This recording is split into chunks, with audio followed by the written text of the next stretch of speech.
Present by music Dangal Bhojpuri.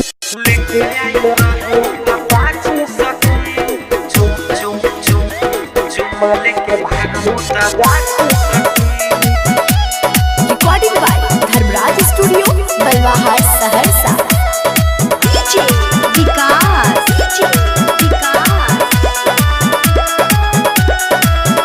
रहे सखी के हमारा शादी गइल रही देखे हम बाराती।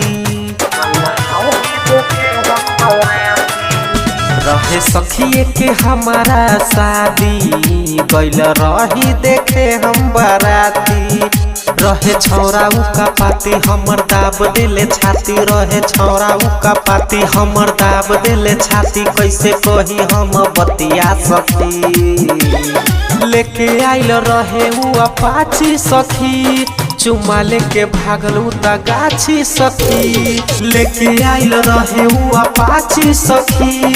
चुमा लेके भागल उ त गाछी सखी।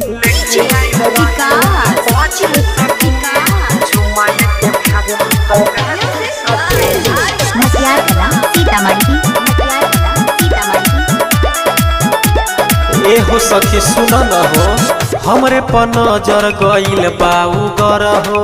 आके पीछा से गइल बाऊ लड़ हो। तनी सामनवा में लागत रहे डर हो। उतने में सखी खेला भइले अलबत हो। ए सखी का हो गई। हाँ हमरे पर नजर गइल बाऊ गर हो। आके पीछा से गइल बाऊ लड़ हो। तनी सामनवा में लागत रहे डर हो। उतने में सखी खेला भइल अलबत हो। तनी कके ये समाइल मारत रहे ये सटाइल। तनी कके ये समाइल मारत रहे ये सटाइल। उ लवंडा सखी लेके आइल रहे उ अपाचे सखी। चुम्मा लेके भागल उ त गाछी सखी।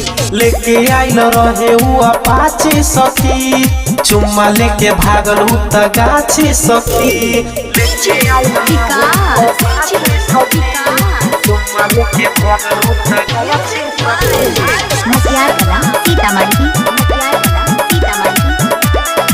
रिकॉर्डिंग बाय पप्पू राजा। हमके भीरा के सखी होई काटा। खिचली हसन सीना से दुपट्टा। उ त हवे हेरम्पी रंगीला। मोहित हिलावेला जिला सहरसा। ए सखी का बताइए कर लीला हो। हाँ हमके भीरा के सखी होई काटा। खिचली हसन सीना से दुपट्टा। उ त हवे हेरम्पी रंगीला। मोहित हिलावेला जिला सहरसा।